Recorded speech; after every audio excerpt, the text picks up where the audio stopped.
This episode of Stage 9 is brought to you by Audible.com, offering more than 180,000 titles for smartphone, tablet, and desktop. To get a free audiobook of your choice and help Trek FM at the same time, visit audibletrial.com/trekfm. And also by Enterprise in Space, an international program of the nonprofit National Space Society.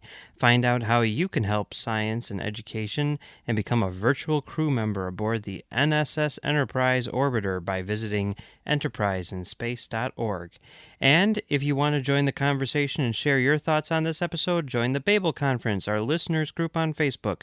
Just type BABEL into the Facebook search field. We look forward to seeing you there. You're listening to Trek FM.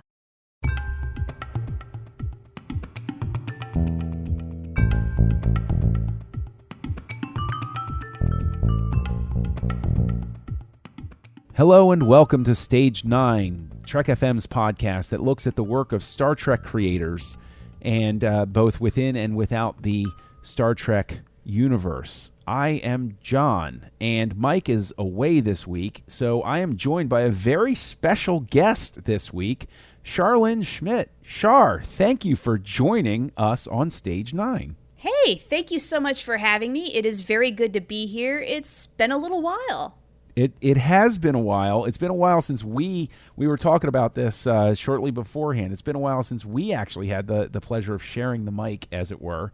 And Yeah. And so it's a real pleasure to have you back here, because I will point out that the last time you and I did a show here, we were talking about Kate Mulgrew and Orange is the New Black, her work there.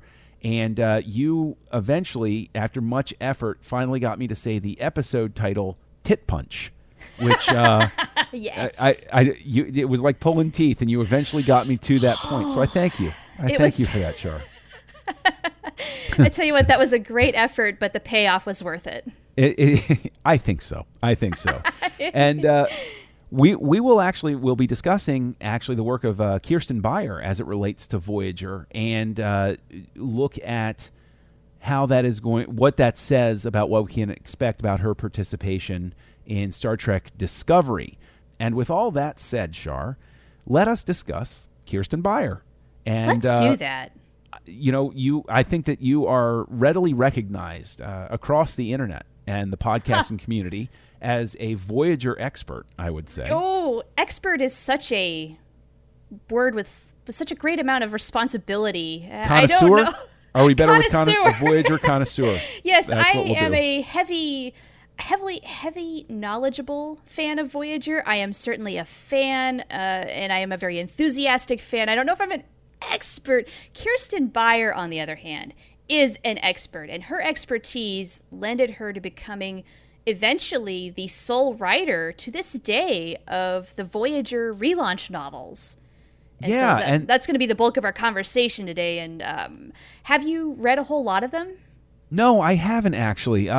Mike and I discussed at one point, and I read Voyager Full Circle. And Ooh, yeah. well, my entry point for it was, I will freely admit, I think I tuned in for the final episode of Voyager, but Voyager was, look, everybody talks about Enterprise having franchise fatigue. For me, Voyager was really the franchise fatigue point. As I've gone back and watched episodes here and there, I've realized that it was a lot better than I gave it credit for in the day, and that a lot of my perspective on it had to do with the fact that I was just like, okay, Star Trek. All right. It was in the theaters. We just come off Deep Space Nine and Voyager, blah, blah, blah. But anyway. Yeah. Oh, totally. I definitely relate to that. In the 90s, we didn't know how good we had it because we had two series running concurrent for the majority of that entire decade. Right. We were spoiled rotten, and we took it for granted. Right. And we, as any fans do, when fans are spoiled, they do lash out in the wrong ways. And, Yes. that's definitely, but Full Circle was my first attempt to come back into the Voyager mindset or milieu or whatever you want to say about it. And I really enjoyed it. I really, really enjoyed it, because I think it was the first time that I was able to slow down and appreciate the characters for who they were, as opposed to sitting there and saying, oh, well, compared to this, or the inevitable series comparison sort of thing.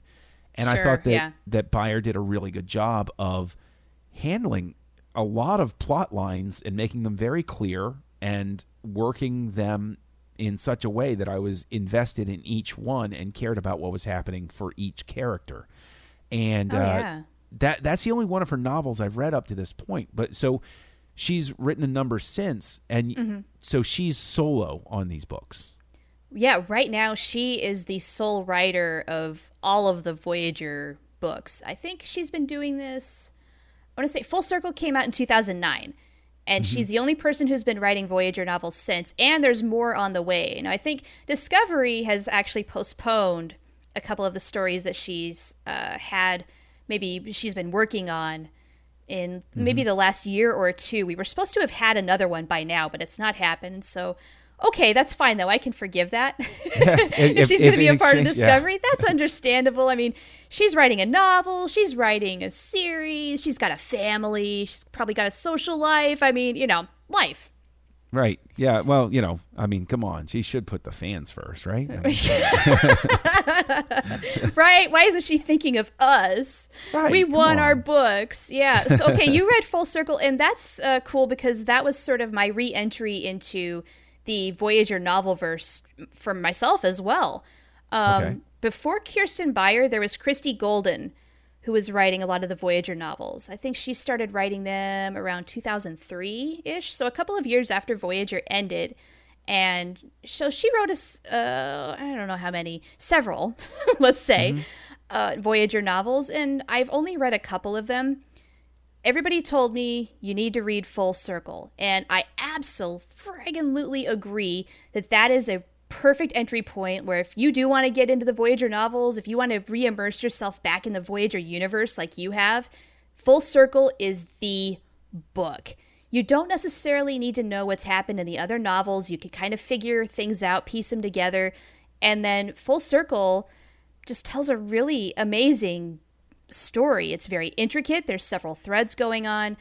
And I think one of the things that you can really appreciate is what Kirsten Beyer does for the characterization of all of the Voyager characters. She makes everybody interesting, for starters. Yeah, very, very true. And I think that where it really lit up for me was Chakotay, who I always thought, Yes. in any of the Voyager that I've watched, I'm like, this. It always seemed like there needed to be more with, like there was. I liked what the seed that was there, but I wanted to see him grow into a tree. To use a completely inappropriate metaphor, that's but Cue the flute music, and then Right. you've got some sort of ancient legend, and then you've got Chakotay. Yeah, right. Yeah. But that's, I always wanted to see more, about him and see him come into his own, and I think that Full Circle did that. And like you said, that there are more novels, and the next one's being affected by her work on Discovery, and like for me, I think that Full Circle is a great way. It made me very intrigued about the characters on Discovery, in the sense that if she can handle these characters that haven't been beloved by the entire Star Trek family, and turn them in, I wasn't a Voyager fan, and made me want to care about them, I think, it's a good indicator of what she's going to bring to bear on the characterizations of this new crew, of like her sensibilities that are going to inform the series. Yeah, I totally agree. And I know Matthew Rushing, also on the network, would agree with you too, because he loves the Voyager novels and doesn't necessarily love the show. What she did, just kind of to summarize, if you haven't read any of the Voyager novels and you want to, here is your enticement. She takes a lot of the characters that you might have not loved on the show that had a lot of potential and actually gives them lives, makes them believable, makes them interesting, and makes them do some pretty incredible things, because she also weaves in great stories in between the, I think, very strong character moments. And every character gets them. So that's amazing. So this is what always fascinates me with sort of the tie-in books, with the franchise books that come out. Star Wars has them. Even Babylon 5 had a book series, didn't it? I think it had That a few. tied I've into not the read series, them. Yeah. But, I mean, Star Wars, Star Trek, you name a franchise and it has tie-in novels, that come into it. Video games have tie-in novels, right. Yeah. It serves a purpose. And I think that it's really fascinating to take an author like Byer and try to figure out what the alchemy is, what makes it so that her books speak so much more than these other talented writers. I mean, these are talented writers. You mentioned Christy Golden. She's written one of my favorite Star Wars tie-in novels of all time. Oh, really? And yeah, Dark Disciple. And I adore that book. She basically took some unproduced scripts from the Clone Wars and turned it into a novel that I couldn't put down as a Star Wars fan. Like, I was hooked. Oh, interesting. So I know that she's a good author, but what is it about Byer that elevates her in the Star Trek family? And I think the characterization is there. Is there something about her writing style you think that makes it more, is there something about, because everybody has a specific way that they approach sentence structure. Like, if you read, granted, the exact authorship of books with William Shatner's name on it can sometimes come up as a matter of discussion or contention.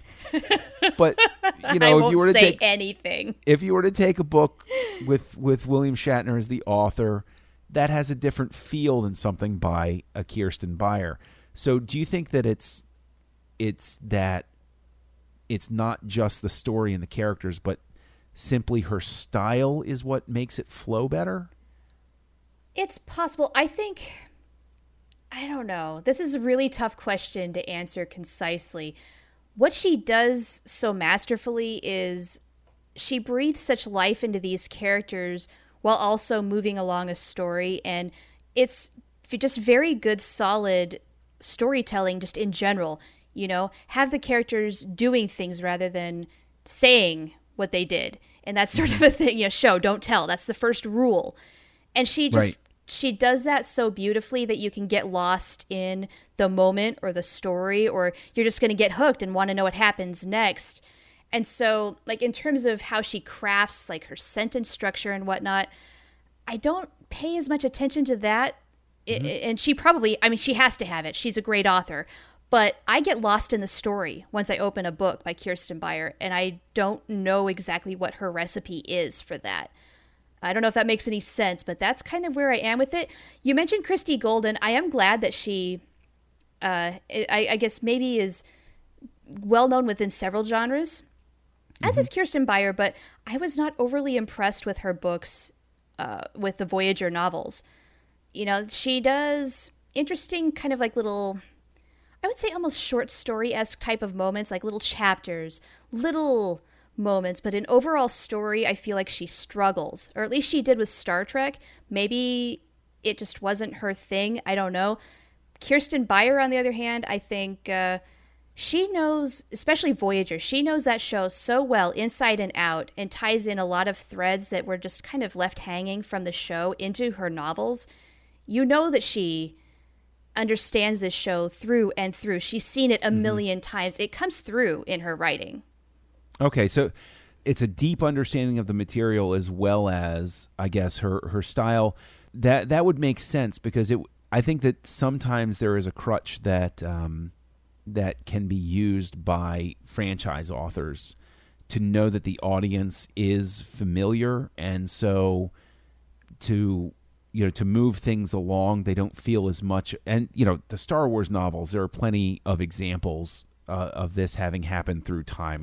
I could reach all the way back into the early 90s, where one of my chief criticisms of the Star Wars books was these descriptions. You should be treating these descriptions as if I haven't seen the movie, not as if it's just my friend pitching an idea to me for a role-playing game. You gotta engage me. So maybe that's what it is that she approaches, and maybe that's the magic formula for all of the authors that have really shined in franchise books, is that they treat it as I think a truly successful franchise book should be one where I remove the character names and tweak it so that it's about a different crew in the 27th century or the 22nd century, and it still works and I still care about these characters. And I think that really with Full Circle happens where I could make this a book not about Voyager, like a Control F and then like replace certain things, and it's still a good book. It's still a book I want to read. Sure, but then conversely, I would argue not only do you need that sort of an element, like a really good compelling story, but the fact that she knows these characters so well that she uses that strength to really endear you as the reader to the characters and to the story. So the characters emphasize the story, where maybe Chakotay does become irreplaceable for his role in the story because it's how he would act. I don't know. Would you agree with that? Yeah, no, I mean, I could see that. I mean, the thing is, while we're talking about that, I know that one character in Full Circle, Morale, is that how you pronounce it? Morale, yes. Morale Paris. That's so fascinating because I'm guessing like zero real imprint from the series on that character. Like, no, okay, because the B'Elanna thing became pregnant with Morale in the 7th season, so she was born in the last episode in Endgame. So it's not like we really got to know her, but there were a couple of issues where you have the episode where B'Elanna is really reluctant to, I guess, pass on her Klingon DNA to her offspring and is sort of playing a hypothetical genetic engineer and saying, what would this baby be like without Klingon tendencies? Because she doesn't want her daughter to go through a lot of the same things that she did, and ultimately embraces, the child as she is. But there's also the thread of Miral being potentially the savior of these Klingons out there, this kind of like rogue faction, and that's actually in fact a little bit of what Full Circle is all about. I don't want to give too much away though, just because I want people to read the book. So that thread actually comes from the series? It starts in the series because we come across an old Klingon ship in the Delta Quadrant that's kind of just been lost out there seeking their savior. And interestingly enough, yes, it was a story pitched by Larry Nemechek and his wife Janet, who's a friend of the network.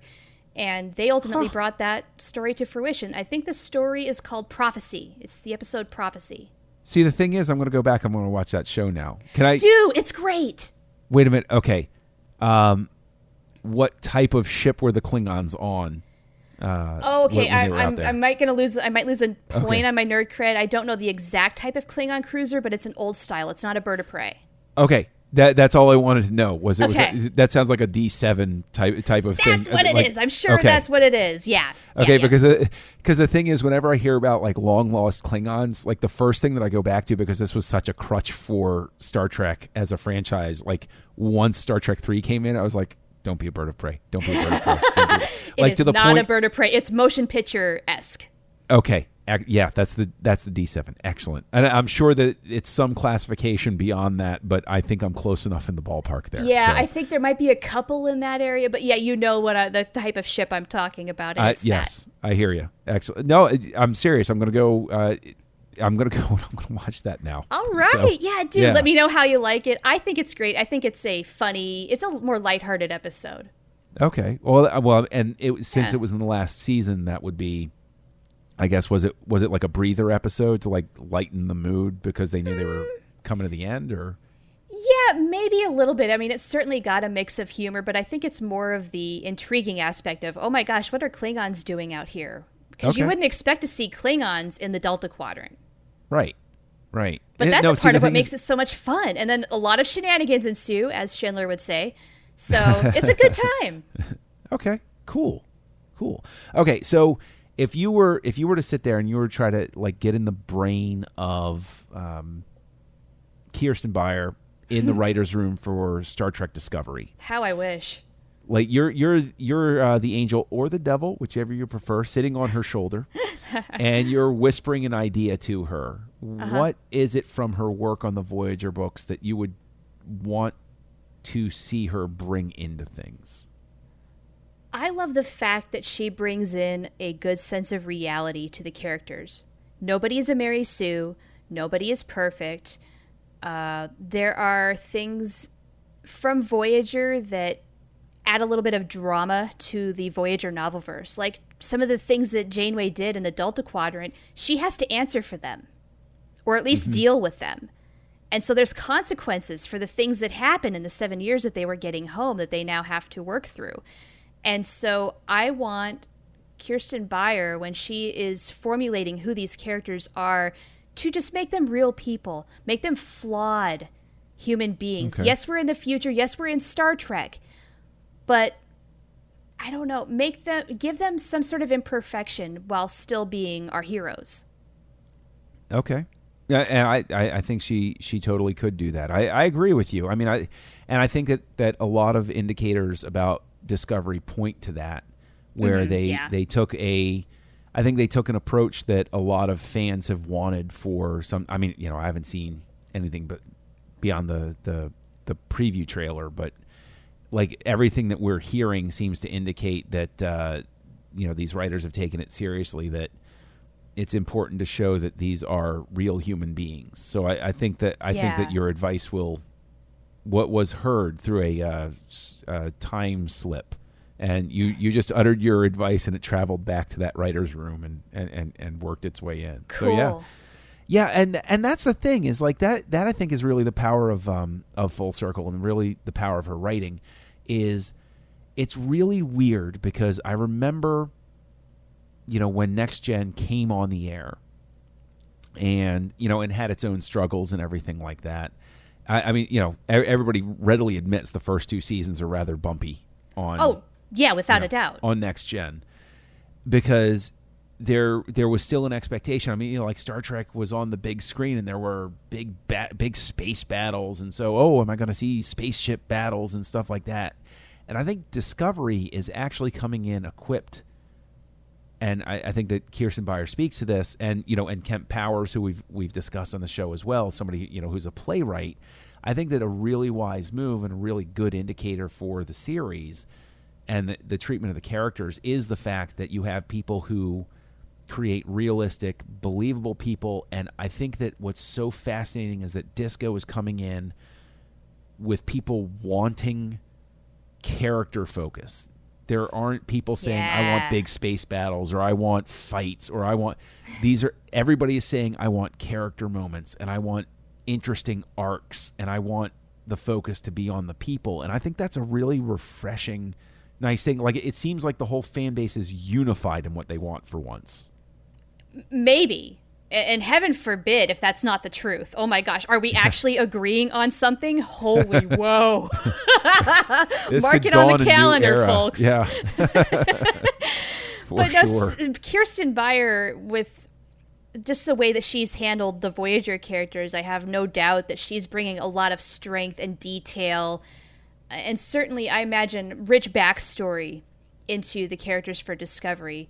So I have nothing but pure faith as well. The whole thing with Brian Fuller, I'm sure you guys have talked that to death. He's great, but there's also just as many other good people still making this show happen that I feel like it's in good hands. Yeah, I really do. I am optimistic, and I got to admit, though, I am trying to avoid as many spoilers as I can, so I'm not reading every single article. I'm not reading all of the drama. I want to go in with as few expectations as I possibly can, because I just want to sit back and watch the episode, absorb it, and enjoy it for what it is, as a completely, blank slate. Let it fill it out for me. Right. No, I'm antithesis of the internet there. age, basically. Yeah, I mean, the thing is, I think that's why it's so good, to have these sorts of moments where you look back at the whole mission statement of this show. You look back at the work of the person who's working on the show and say, what indicator is this? Because that gets me more excited than anything that's going to be on, comicbookmovie.com or Geek Tyrant about, whatever production still they're going to leak, or somebody, snuck a picture when they flew out there or something like that. Sure. I would rather look at this stuff. Yeah, for sure. Yeah. And I think we are in for a treat. From what we have seen, I do think they are crafting, yes, a new kind of incarnation of Trek. A lot of people have gripes about the look and the feel of it, but I do think it's going to create really interesting, compelling storytelling, in part because of the time in which it takes place, where not everything has to be that perfect utopia yet in the 24th century, because we're going before that. So maybe human beings can still be conflicted and imperfect human beings. Which is a throwback to the original series. Sure. Kirk had to kick somebody off the bridge for being a racist. Right. Yeah, and that doesn't mean these characters are not going to have good, strong moral centers, and we're certainly of course we're going to have social commentary all the way through. But at the same time, you have to have the spark for dramatic content, and so from what little I have seen, it does seem like they're handling it right, and I feel like the right people are in the right place to make it happen so beautifully. And story structure-wise, with Kirsten Beyer being a novelist, where we have these episodes that are going to make a kind of like a bigger arc of the whole season, of course she's a part of that. She's just got to be. She knows how to string these things together. I'm super excited. That is an excellent point, because you pair her up with somebody like Kemp Powers, who his play One Night in Miami, right? He's got a good grip on dialogue and the dramatic conversations, and then you have Beyer, who has a great grasp on character and, like you said, a longer view of the story arc, and you pair that together. That's just those two names, but now you've got so many different names in that writer's room at the same time. Right, and Nick Meyer. Right, and there so mmany names, out there. Yeah, and, some which I can't even bring to mind right now. I forgot who came in for Brian Fuller. Yeah, it's a lot though, but that's not, I think, to the detriment of the series. I think that's actually going to help, because together they are working out every fine little detail. And if the story is nearly as elaborate as those uniforms, we're in for a good treat. Yeah, we absolutely are. So, and I agree with you. I'm as time goes forward, I really, and as we look at more and more people like Kirsten Beyer who are working on Discovery, I'm getting more and more excited for it. I think it's going to be something special. I really do. I have full faith that this is going to come together, and it's going to be, because it's so hard to say, oh, it's going to be great, because then because we don't know. That word has It's going to at the very least be intriguing.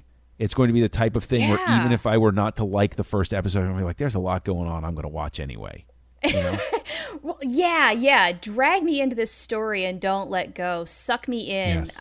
Intriguing is a great word. I do want to be intrigued. I absolutely just want to I want to go in with so many questions left unanswered after that first episode that I just have to hang on and watch more. Yeah, I absolutely agree. Absolutely agree. So, it has been fun talking about Kirsten Beyer today and what we can expect with her contributions to Star Trek Discovery based on what she's done with the Voyager novels. But this isn't the only thing we've been discussing on the network. So here's a quick look at some other things you may have missed elsewhere on Trek.fm. Previously on Trek.fm, The Orb. After the Captain's documentary, I think we all wish that there had been a piano in Sisko's quarters. And at some point in every episode, someone walked in and he was just over in the corner rambling away. Warp 5. And there's a wipe from right to left in the screen, and you never see that on Star Trek. It completely pulls me out of the episode every time I see it. Thanks a lot, because I've never noticed it. Yeah, I didn't notice it. Ever! Now I'm going to see it. Okay. You just ruined the entire episode for everyone listening. I'm so sorry. The 602 Club. That's a really smart idea, because that's also something that, Caesar sees, is that we're not that different. The Ready Room. As with so many places, CBS in marketing the show and getting it out to as many eyeballs as possible, they're obviously wanting fans and armchair fans and maybe would-be fans, genre fans who might give Star Trek but they're still trying to get out to the great unwashed and the mundanes. And and this is actually stretching the season out beyond 15 actual weeks. And that's what else is happening on Trek.fm. Check out all these shows and join the conversation about your favorite corner of the Star Trek universe and beyond. You'll find us wherever you get your podcasts. If you're an Apple user, be sure to hit the subscribe button in Apple Podcasts on iPhone, iPad, or Apple TV, or the desktop iTunes app to get the latest episodes as soon as they're published. And please leave us a star rating and a written review. If you're not an Apple user, we've got you covered as well. You can find our shows on Google Play, Stitcher, TuneIn, Speaker, SoundCloud, Windows, iPhone, and most third-party apps, and you can stream and download the MP3 file from our website or just grab the RSS link. Of course, we'd love to hear your thoughts on today's show, and there are many ways for you to do that. The best place is to join the large conversation in the Babel Conference, our listeners group on Facebook. Just type Babel, B-A-B-E-L, into the search field on Facebook, and it should come right up. If you'd like to send us an email, you can use the form on our website at trek.fm/contact. Choose to send to a show and select Stage 9. That'll come right to us. You can also find the network on Twitter at TrekFM and on Facebook at facebook.com/TrekFM. That's where you can find the network everywhere. Shar, where can people find you online? You can find me on Twitter. My handle is Oh the Profanity. And if you want to talk the Voyager novels, Kirsten Beyer, in Star Trek in general, if you want to talk Voyager, I would be totally down with that. So hit me up. You can also find me on the Nerd Party Network, which you're also a part of, John. And I co-host Punch It with Tristan Riddell. And occasionally we still write Star Trek stories, so check that out. Yeah, that's actually Punch It's a lot of fun. But I've been warned. I've been warned that I might be full of rage after listening to your take on Season 3 of Better Call Saul. You can blame Tristan for that. Oh, I'll be filled with rage at Tristan? Yes, because he started kind of the thread of where that episode went, and so I blame him. There's a lot of thoughts that I wanted to put into that episode toward the end, and I didn't think about it. Off air, we can discuss it. But okay, fair enough. There's so much to Better Call Saul. That's one of those really detailed, rich universes on TV right now, where there's just so many things. Oh my gosh. For sure. And while you're the Profanity on Twitter, I will send you a note from Kessel Junkie on Twitter, which is where I am. You look for Kessel Junkie anywhere. That's pretty much what I'm doing. And, of course, you can find me, as Shar said, on the Nerd Party Network, co-hosting Aggressive Negotiations with Matthew Rushing, a name familiar to people here on Trek FM. You can find me co-hosting Great Shot Kid with Mike Schindler over on the Nerd Party Network, where it's sort of like this show, but for Star Wars creators. And you can find me co-hosting Words with Nerds with my pal Craig, which is sort of a free-form, funny thing. So... all that said, thank you, everybody, for joining us. We had a great time. Shar, it has been an absolute pleasure talking to you. We got to find a way to make this happen again in the future. We really do. Pleasure was mine. I always have a good time coming on the show. I love talking with you. I love talking Star Trek. I love talking Voyager. I love talking Kirsten Beyer. And since Full Circle is the only novel that you have read, by the way, I highly, highly recommend skipping to The Eternal Tide, reading that next. You will not be sorry. And I recommend that for all of the listeners out there. You know what? I'm going to write that down. I'm going to do that. And cool. While I'm ordering the Eternal Tide so that I can read it, I am also going to promise you that Mike and I are going to figure out a topic for the next episode of Stage 9. Live long and prosper.